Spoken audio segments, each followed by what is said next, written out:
Baik, Assalamualaikum warahmatullahi wabarakatuh. Perkenalkan, nama saya Wilis Pasidara dengan NIM J5210046. Di sini saya akan menjelaskan tentang peredaran darah prenatal dan organ limfatik primer dan sekunder.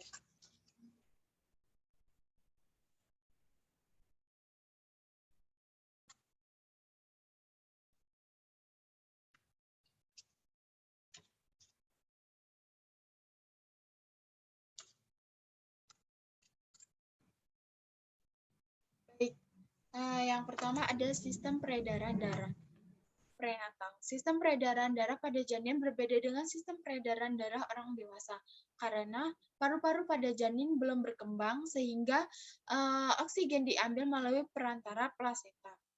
Nah, proses sirkulasi darah pada janin dimulai dari darah yang kaya oksigen dan nutrisi mengalir dari plasenta ke janin melalui vena umbilicalis.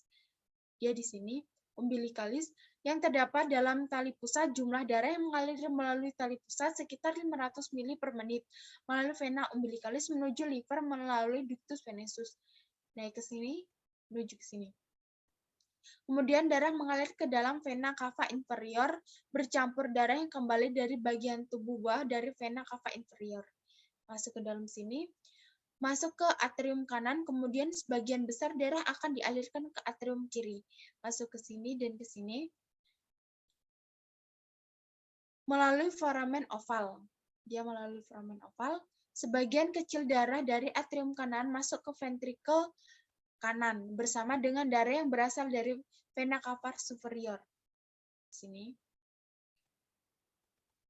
Darah yang berada di ventrikel kanan masuk ke paru-paru, tetapi karena paru-paru belum kembang, maka darah yang terdapat pada atrium pulmonaris dialirkan menuju aorta melalui ductus arteriosus. Darah yang ke paru-paru bukan untuk pertukaran gas, tetapi untuk memberi makanan kepada paru-paru yang sedang tumbuh. Darah yang terdapat pada atrium kiri kemudian dialirkan ke ventrikel kiri dan diteruskan ke seluruh tubuh melalui aorta. Selanjutnya, darah yang berada di aorta yang kaya karbon dioksida kembali ke plasenta melalui atrium iliaca, kemudian ke arteri umbilicalis. Ya, masuk lagi ke sini, langsung ke sini lagi. Untuk mengadakan pertukaran gas selanjutnya, sirkulasi darah janin akan kembali berulang menerima nutrisi dan oksigen dari plasenta melalui ductus venosus menuju vena cava inferior yang kaya akan oksigen dan nutrisi. Dia masuk ke sini, lalu sini kembali lagi seperti tadi, masuk lagi. Jadi seperti itu peredaran darah prenatal. Karena dia belum mempunyai paru-paru, jadi dia pakai plasenta masuk ke dalam liver, lalu di sini lebih jelasnya, lebih singkatnya, masuk ke ductus arteriosus, foramen oval, dan ductus venosus. Baik, ini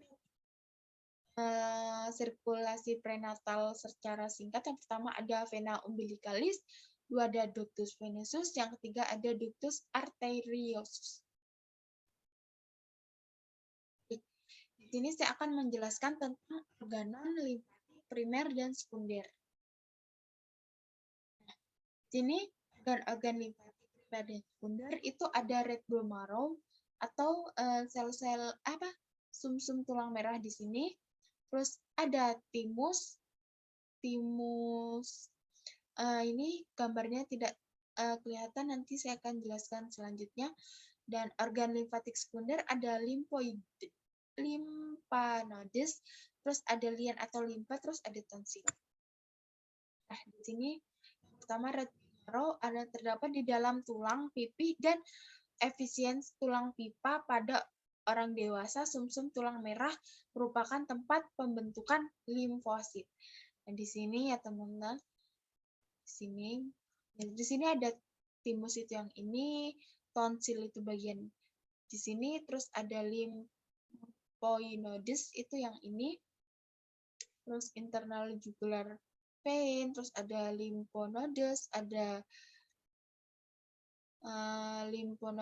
lymphatic vasella, dan lain-lain. Nah, di sini ada timus. Timus terdiri dari 2 lobus yang terletak di antara bagian atas tulang dada. Tiap lobus terdiri atas bagian korteks dan medula. Korteks tersusun atas sel-sel limfosit dan sel-sel epitel.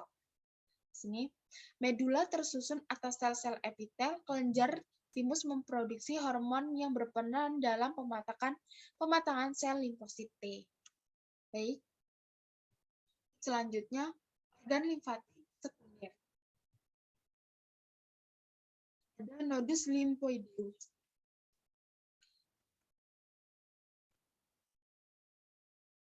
Nah, adalah organ berbentuk seperti kacang yang terletak di sepanjang pembuluh limfa dan berjumlah sekitar 600 organ. Nodus limfa mengandung sel limfosit B dan sel limfosit T. Nodus limfa juga berfungsi menyaring cairan limfa yang mengalir dalam pembuluh limfatik saat cairan limfa melewati nodus limfa. Nodus limfa juga berperan sebagai tempat aktivitas limfosit T dan B. Nah, ini organnya. Di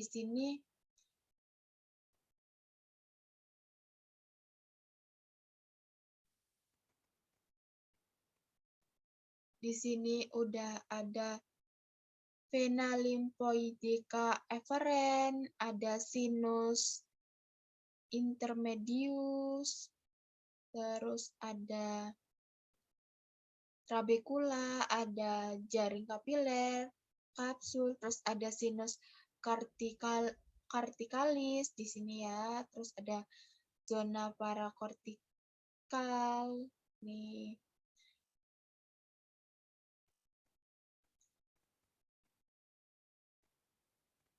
Baik, untuk selanjutnya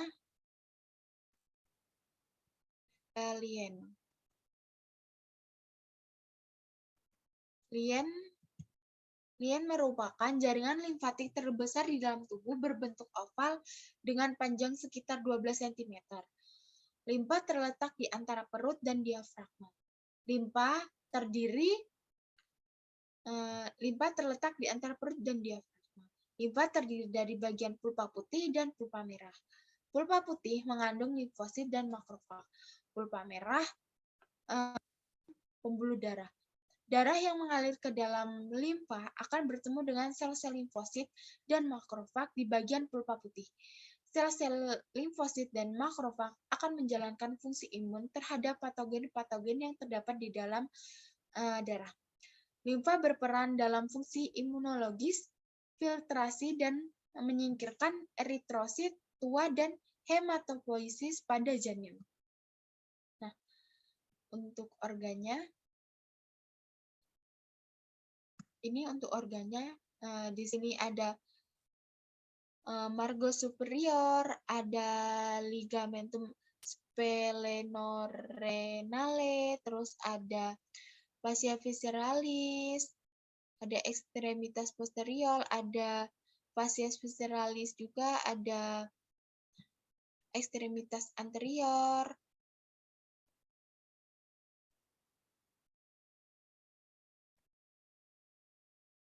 Terus ada margo superior di sini dan margo inferior ada di bawah.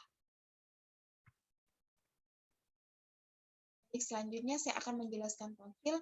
Tonsil palatina terletak di antara arcus palatoglossum dan arcus palatopharyngeus.